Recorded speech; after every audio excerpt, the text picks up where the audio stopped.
Okay, class, we will continue to the next session. Dr. Lin Fuchun will continue to the second session. Please welcome. Thanks.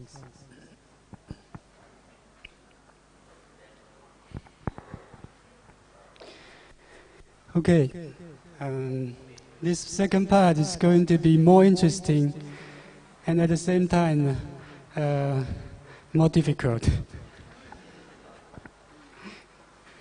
So, yeah, let's go through.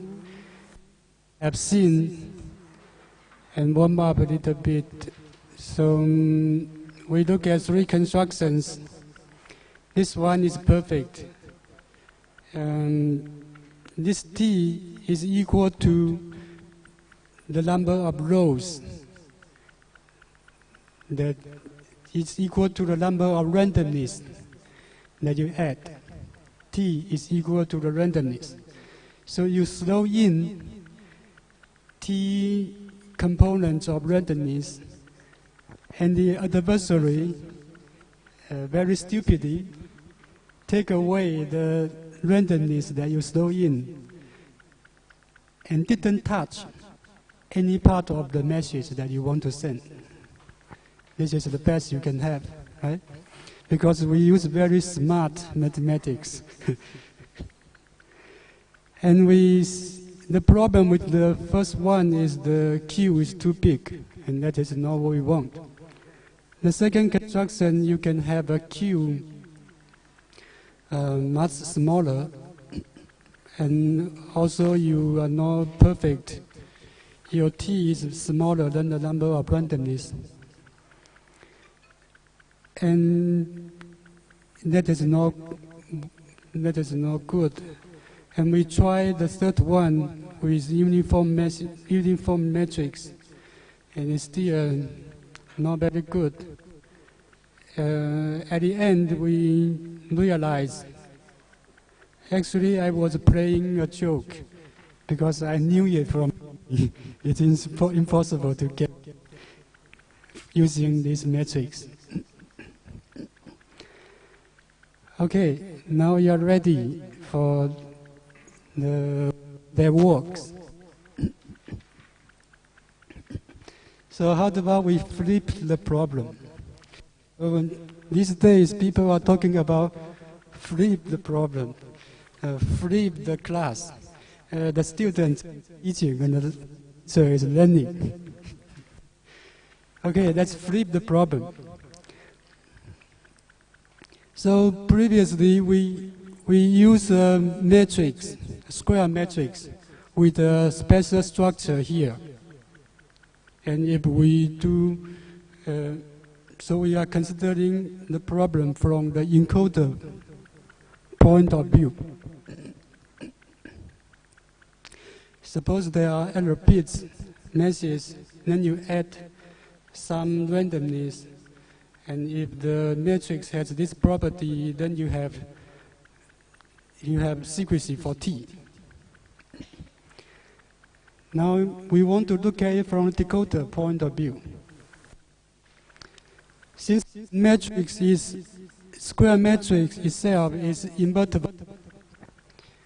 Suppose we are now trying to find the magical matrix, but if we cannot find a matrix itself, we can try to find its inverse. So invertible matrix has an inverse, one and unique. And if we find the inverse matrix, we can inverse it and get the matrix we want. So now we flip the problem and try to design a decoder. If our decoder can give us the same kind of secrecy, then we just invert it and we get our encoder. And then we encode. Okay, so now let's see what kind of decoder we want. We now know it's an inverse matrix, but we do not know what it looks like. Okay? This is the one that we've seen before, the example. So the code book is actually the whole set of n bits vectors. The design happens in the partition, and how we want to partition it. So for any t out of n, the adversary will choose t, and then he will observe the value. Suppose he observed 2 zeros. What does that mean? So suppose he observes 2 zeros. Then he believes that this vector is possible. If previously we have seen 0, 1, then he can remove the possibility.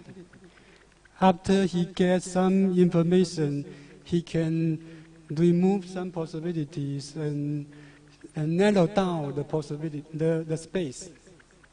As I showed, if this part is not 0, 0, then it is removed. So you will keep going and go through all the 2 to the n vectors. Only these 2 parts has 2 zeros are possible. Otherwise, they are all removed. So from the adversary point of view, he is left with vectors such that these 2 positions are 0. Now I have an exercise for you. We want to design a decoder such that if you multiply these vectors to this one, you will get back to the magic distribution that we have seen. So let's see. Previously, we have seen 1/4, 1/4 for 2 bits, right? If we want to get that, the quick answer is we need to find a map that can map these vectors that are remaining evenly back to the messages, so that if you go from this side, a message, if you go from this side, they have the same 1/4. This is a little bit abstract. I'm not sure I have a detail for this part.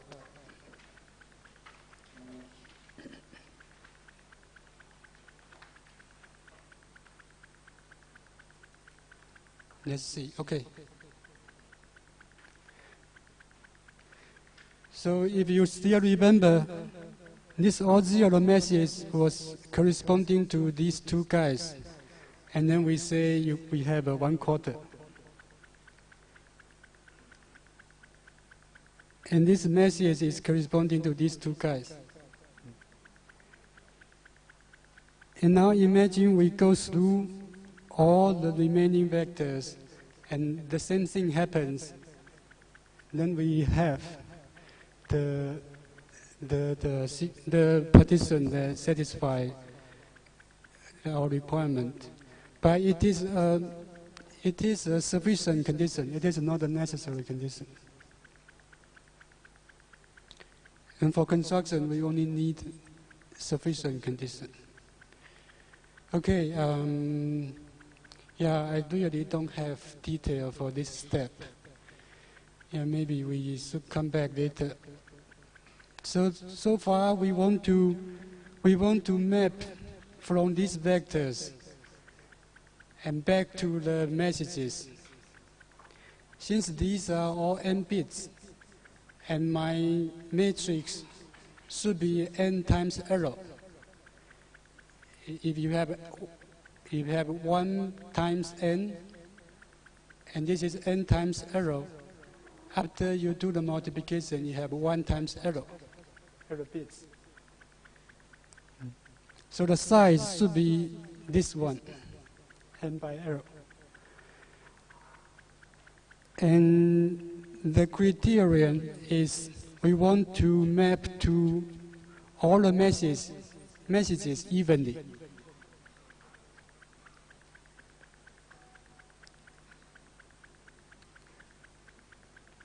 And we now look at how to design it. I hope I can explain to you why we need this evenly, more clearly. This is very important because we are going to use a tool that is called randomness extractors.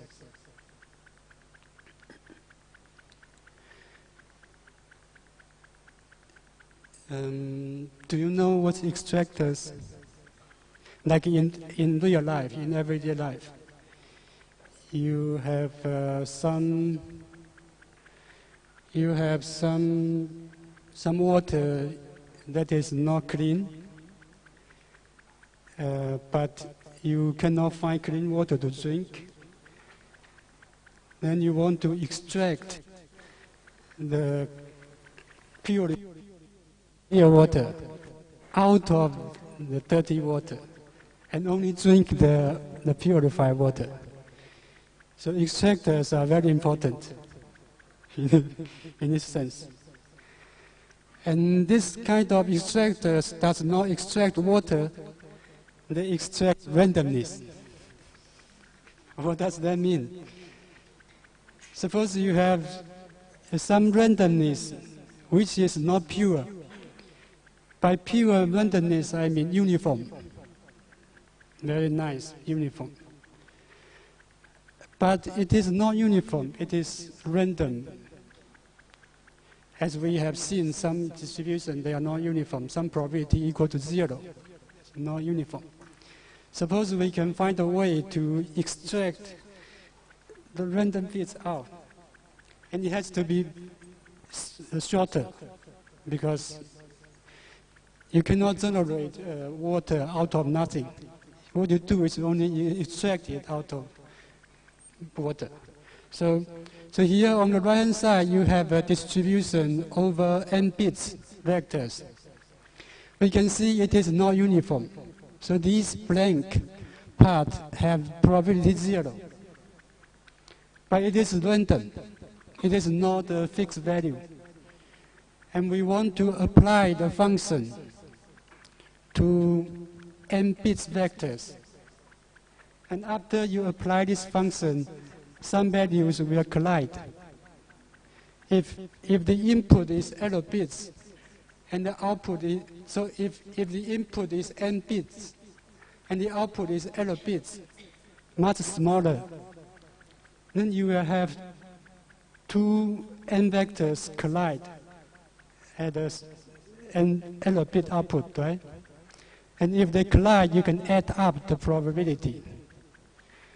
So when you apply a function from n bit to L bit, it's possible that you can magically transform this distribution into something close to uniform. That's possible, right? And if that happened, you construct an extractor, which is this function. Okay? This is how we extract randomness. It's like we extract pure water from dirty water. It can transform a distribution which is not uniform into a shorter but uniform distribution. And actually, so okay, as I said, for any structure distribution, you can do this. The definition is using statistical distance. We have seen some exercises. When the distance is small, we see that the two distributions are very similar. And if we can say the extracted output is always 1 over 1 million close to uniform, then that is quite reasonable, right? it is very close to uniform. It's almost uniform. So this is how we define an extractor, using closeness to uniform. And turns out, if you want to only use one function, then you have to require that this one, the dirty water itself, are not too dirty. If the water is like oil itself, how could you extract water from oil? I probably can in the future. So this is very restricted.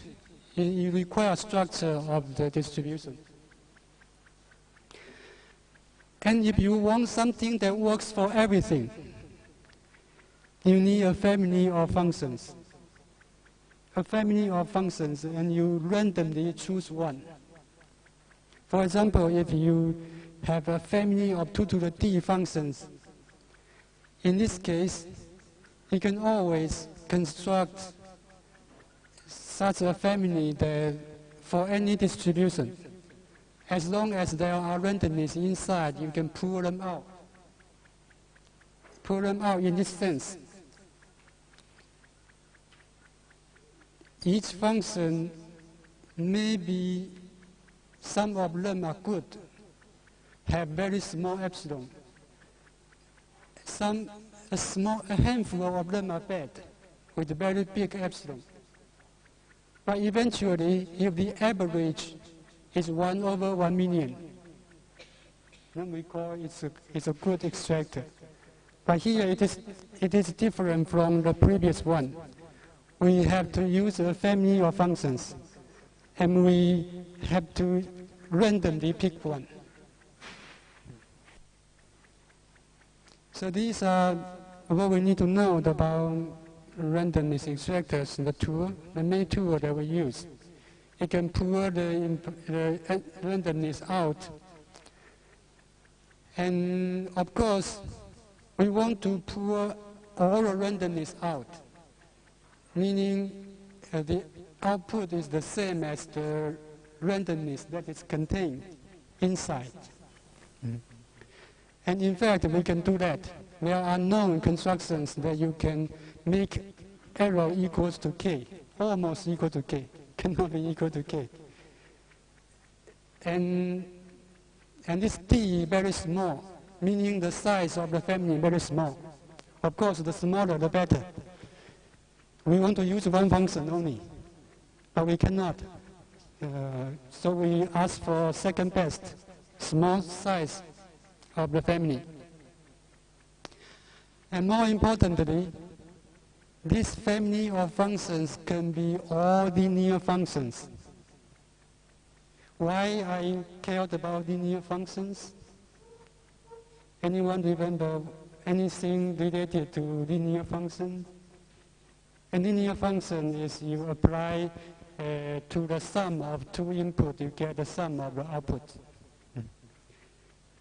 Because I use matrices, and matrix multiplication is linear. So if I want to construct matrices, I want the functions that I use to be linear. Then it is naturally corresponding to a matrix. Okay. End of the tour. Now let's look at this problem of designing such a matrix that can take what's remained here. We have seen this before. Suppose we observe 2 zeros, then these are the remaining probabilities. I didn't list all of them, but you can see that the remaining vectors is a linear space. Do you agree? Because I have all the vectors such that this part is 0 and this part is 0. Then I have a linear space. Suppose I have t. then what's the dimension of this linear space? N minus t, right? I'm starting with n, dimension n. I fix t zeros. Then I am left with n minus t dimension. So it is indeed a linear space of n bits vector.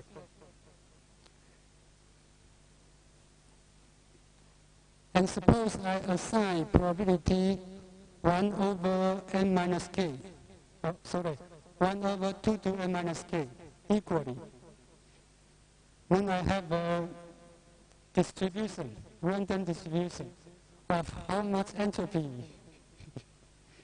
is flat, and every value is 2 to n minus k, 1 over 2 to n minus k. So I will have n minus k bits of entropy.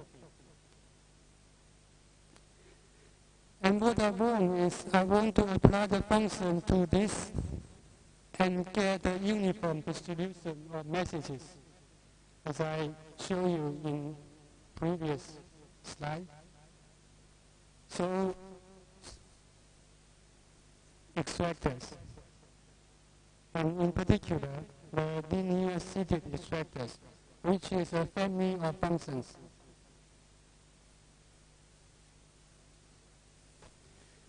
So suppose I take one function from this family, number 1.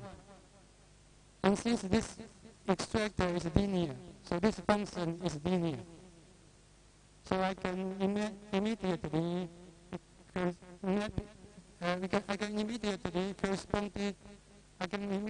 find a corresponding matrix from n to L of this form. And now is another exercise of linear algebra. If I have a linear space and I apply a linear function to the linear space, what do I get? I start with a linear space.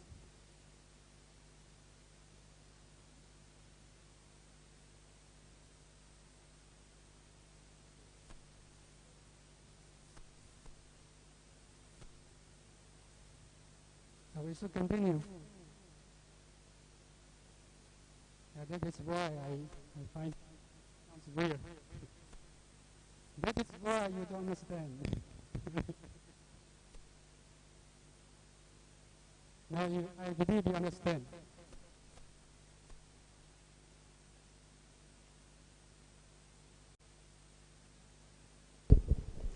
Yeah, this one work. So my question is, you have a linear space, and then you apply a linear function to a linear space. What do you get? What structure do you get in the output? You can immediately prove it, right? If you have x and y, and you apply a linear function f, and then you get f of x plus f of y. And then the output also satisfies the requirements for a linear space. Thanks.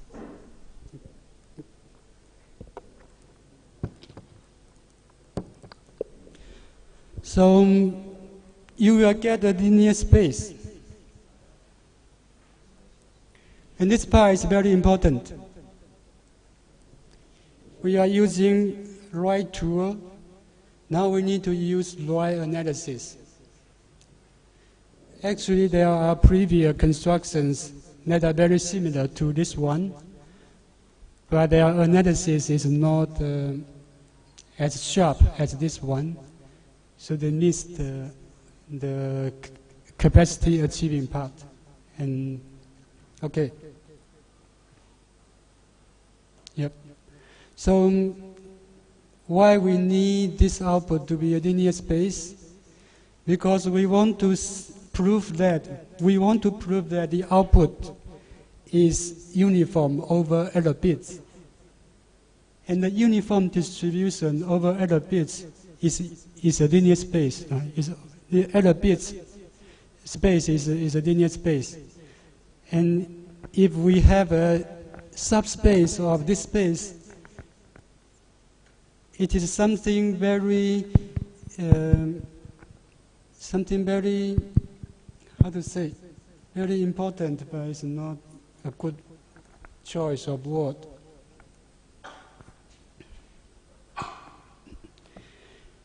To make it short, we can have this property.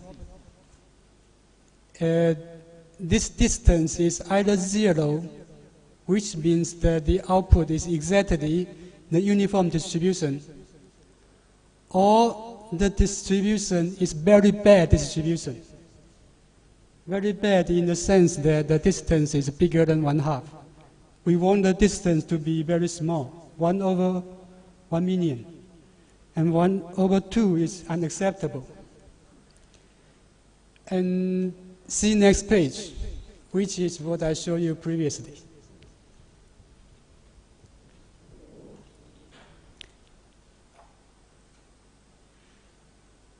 I show you that I have a uniform distribution on the left-hand side, which is uniform over error bits. This is our target, the one we want to achieve. And I have another distribution on the right-hand side, which is what we have sometimes. Why is that? We have seen that the output of a linear function on a linear space is a linear space.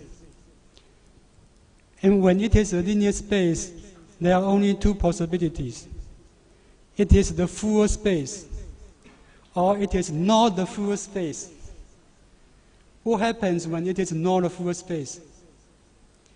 When it is not a full space, it is at least one dimension smaller than the full space. Okay? Because it is a subspace. It has a structure. If it is not equal to the full space, it is at least one dimension smaller. One dimension smaller means it covers only 1/2 of the space. There it is. If it is not the full space, it only covers 1/2 of the points. And the probability becomes double. And I ask you to compute what's the distance between this distribution and this distribution. And some of you really did a good job. And yeah, the answer is, if you compare this part, the difference is 1/2. If you compare this part, the difference is still 1/2. And you add up the two parts, you get 1. But remember, there is a 1/2 here.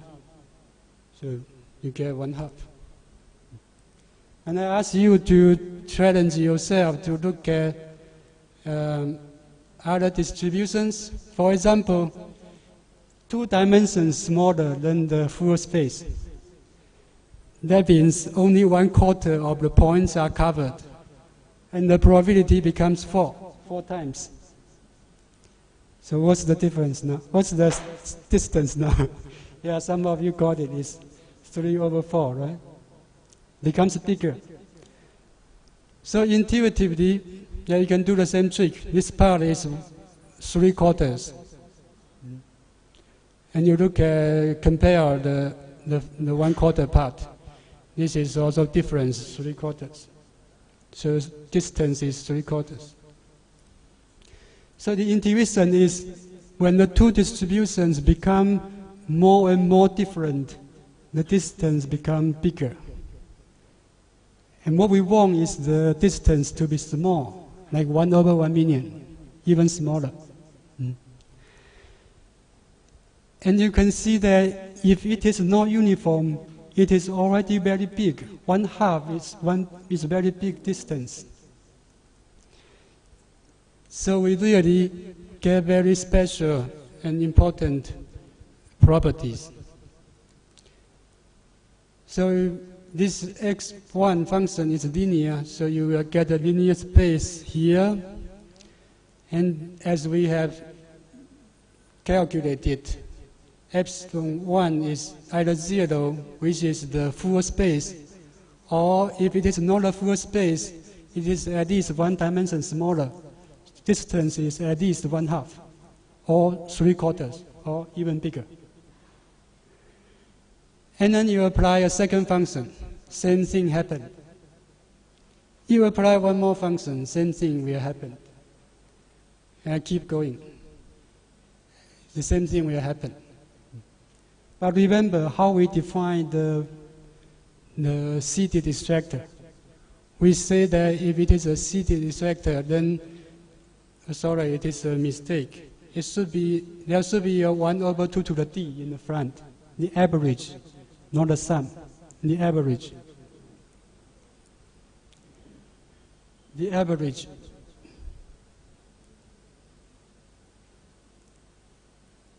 Yeah, it's a terrible mistake. How should I go on? So there is a 1/2 to the d here. The average is smaller than epsilon. But you look at these values, it's either 0 or very big. Then the only possibility only a small fraction is not 0. The majority will be 0. Right? It's either 0 or very big. And the average should be epsilon. So you can only afford a very small fraction of non-zeros, like a 2 epsilon fraction. And from here, you actually can prove that this is uniform, except with this probability.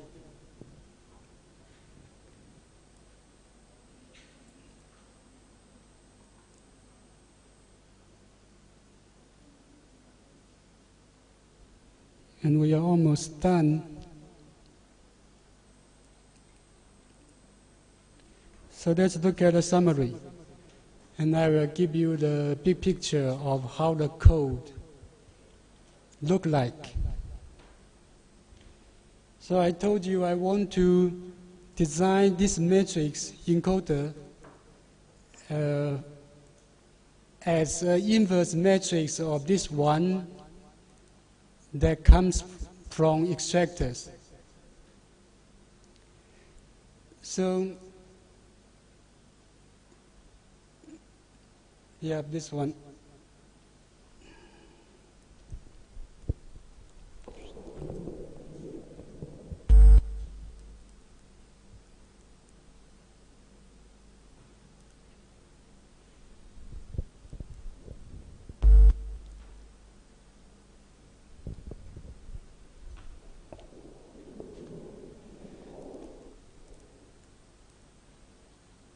So now I have randomness in choosing the linear function from a family of linear functions. Previously, I only have randomness here. This time I'm using 2 copies of randomness. And if you still remember, this amount of randomness is only d. It's only depends on the size of the functions. I'm choosing randomly from that size, that family of functions, linear functions.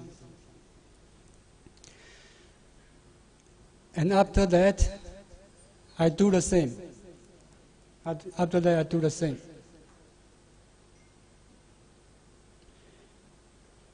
So let me repeat. I first choose linear functions, which is d bits of randomness needed. And after I make a choice, I record that choice as part of the code word. And after I make the choice, I have the function, then I can find inverse and get this matrix for the encoder.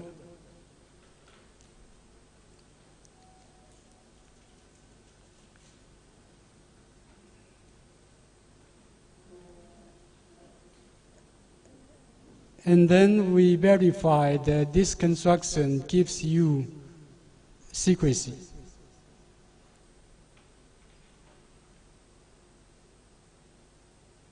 Two steps.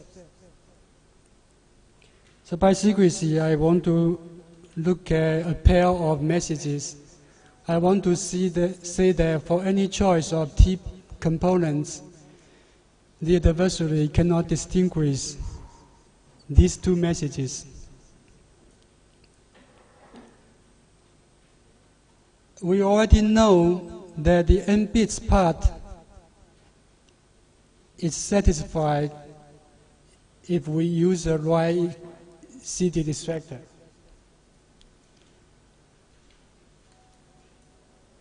So the first step is if the adversary look at the seed,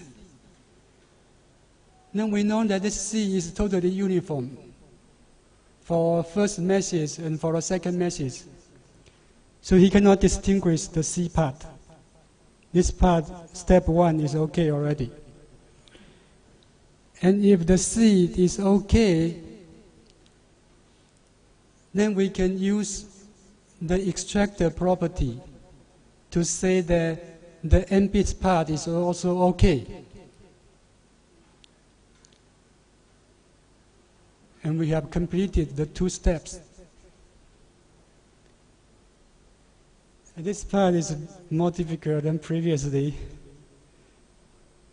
But since this is summary, I should not give you more work to do. Let me just quickly recap what's happening. So previously, we want to find one matrix, only one matrix. But we decided to flip the problem. Instead of looking at this matrix itself, we look at the inverse of the matrix, which is the decoder. And then we figure out that the property we want from decoder is a randomness extractor. It's an extractor that extracts randomness. So we have a clever choice of extractors, which is a family of functions instead of one function. Some are good, which is perfect, like epsilon equals 0. Some are not good, terrible, like the distance is bigger than 1/2. And then we claim that most of them will be perfect, epsilon equal to 0. Only a small fraction that we have to allow to be bad. And that is also consistent with the impossibility bound, which says that perfect secrecy implies that the alphabet size is bigger than something. Now we do not have that bound because we allow some imperfectness.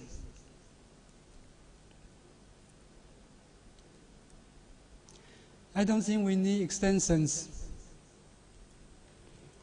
because it looks like this last part is already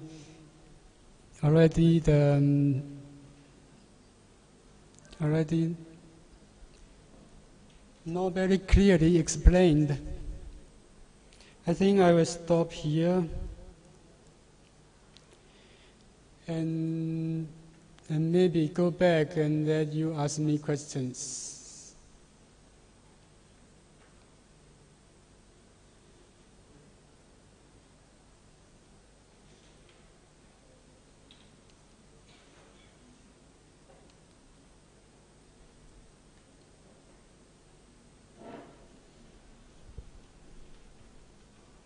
I think the part I lost you is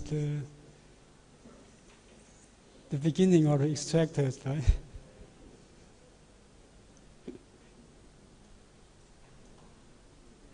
Okay, I need to work with my computers and find what's the part.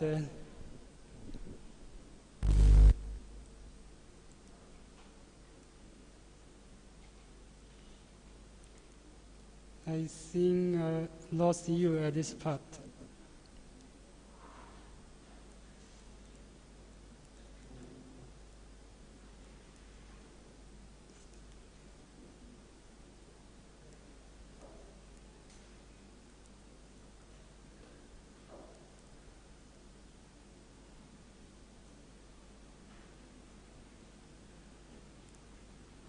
So here it is all good, I guess. The first half, what is the code book? And we want to encode some randomness into it. And all these distributions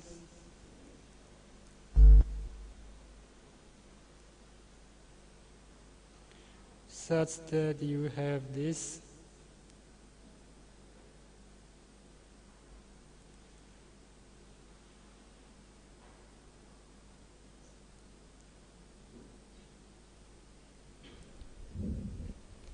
So now I see where the problem is. This picture does not show the difference of colors.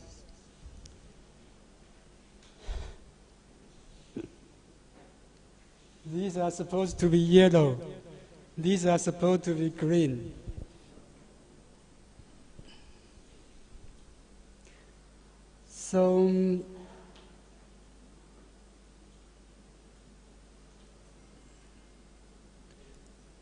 So let me try one more time.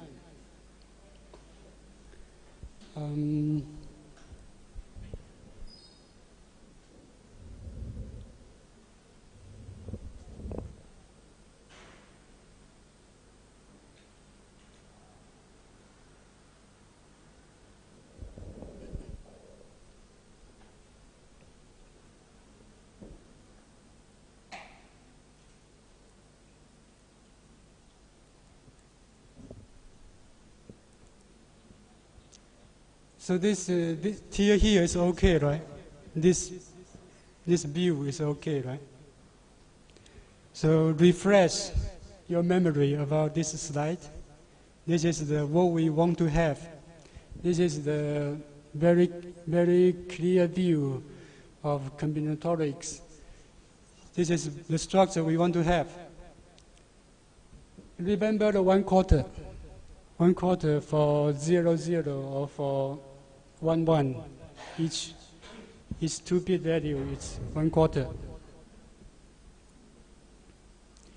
Now let's go to this and try one more time. So this is the same setup. The first half is yellow, the second half is green. And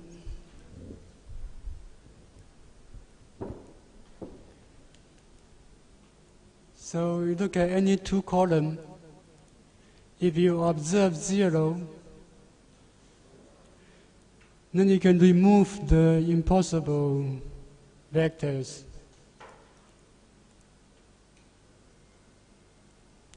And you are left with these two parts are 0, 0.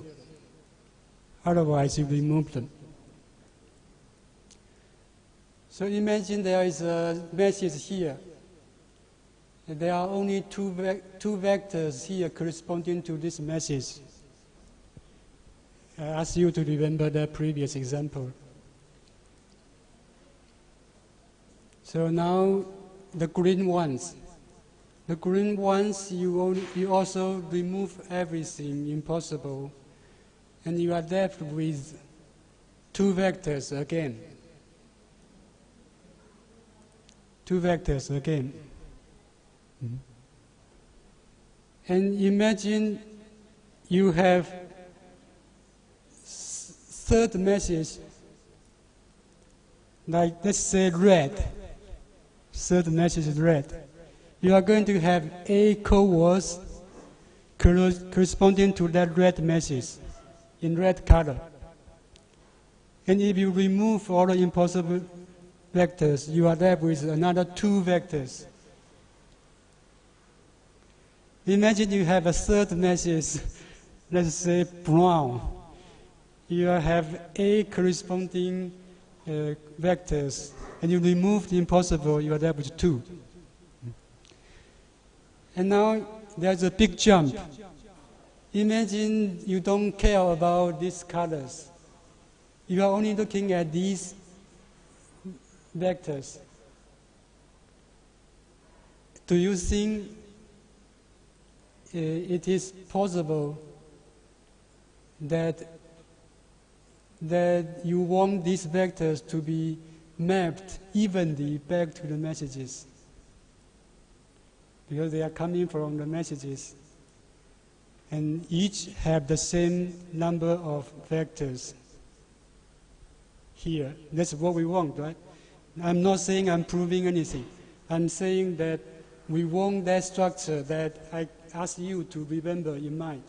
That picture that I went back before.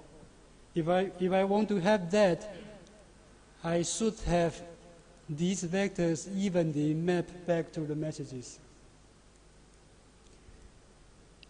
And turned out that if you have time, I can prove it for you. I can prove for you that indeed that is sufficient. That is a sufficient condition. Okay, so I have tried twice. If that doesn't work, then I cannot get it work today. Maybe in the future. Okay. Do you still want to listen to some extensions and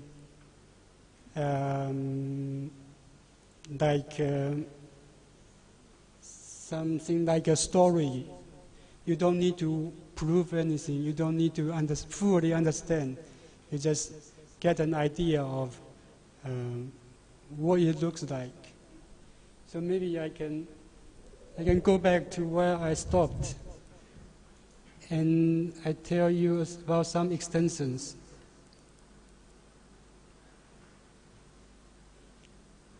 There are only two slides. Usually, when we do research, we end the talk with open questions. Because if you have some open questions, then people can take them, go home and try to solve it, and then publish a paper. Otherwise, they waste their time listening to you. So let's pretend that you want some open questions. So I have the last 2 slides, and you don't try to understand them. You just listening to some stories. Okay? So this is how the code look like.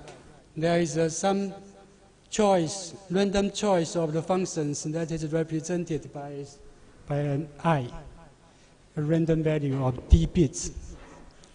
And you put it as part of the code word. The rest is the same as what we see in the first half of my talk. So there is some I and n bits. And something very important is this I is uniform and independent from other values. I didn't emphasize this in the definition of seeded extractors, but we require this I to be independent of everything else. But imagine there is an adversary. He agreed that he will only look at t bits. this adversary agreed that he will only look at T bits. But this adversary played a dirty trick. So he first looked at I. I is much shorter, it's only T bits.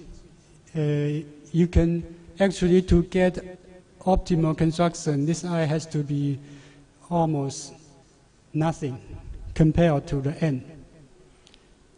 If the adversary can do it a fraction of N, then he can do it the full value of I. And after he do it I, he choose the rest of positions according to I. So this is something of a cryptography flavor. In cryptography, they look at real-life situations, and they look at all kinds of different levels of adversaries. This adversary can additionally do this. This adversary can do that. This adversary can do this, can do that. So this kind of adversary is called adaptive adversary. He's very flexible, and he is very smart. So he used this adaptive strategy. He looked at I first, and then he chose the rest of the positions to read according to I. And what's the significance of this? If he's choosing the rest of the positions to read, then the rest of the position will be depending on I. And then it turns out this is a problem that our construction cannot handle. Because our construction is based on seeded extractors. And seeded extractors require that the C must be independent from everything else, in particular from the input. And the input is described by the choice of the positions. So our magic capacity achieving construction fail if the adversary can do it adaptively. So in the same paper, we find out a solution, which is instead of using a family of functions that fails, we use only one function. We go back to one function, one seeded extractor, which is the one on top, the one function one. But then we do not have capacity achieving. We lose some rate. We have to sacrifice almost 1/2 of the randomness. We have to flood in more randomness and only achieve a smaller message size. Okay? This is one extension. So we do not only have a very good construction, we also have a not very good construction for a more powerful adversary. So usually you do this to make the paper look longer and more important, more impressive. But of course, some other people will write another paper on this part because this part is not solved. We do not achieve the best result. It's a reasonable result. Okay, and another dimension is, so in the first few slides, we compare with secret sharding and say secret sharding can handle if you have enough number of components. You don't have to have all the components. Suppose you don't have all the components. For example, suppose the adversary can delete some component. He can read some component. He can also delete some component. So the receiver will be left with incomplete vector. with some number of cells missing. And in this case, there is a simple solution. You just use an eraser correcting code. So you have this code word for secrecy already. What you need is you encapsulate, just you pack one more layer using a linear eraser correcting code. This code has to be linear for good reason, right? Linear is very important for us. We need a linear space, linear function applied to linear space to get a linear space. Everything is about linear space.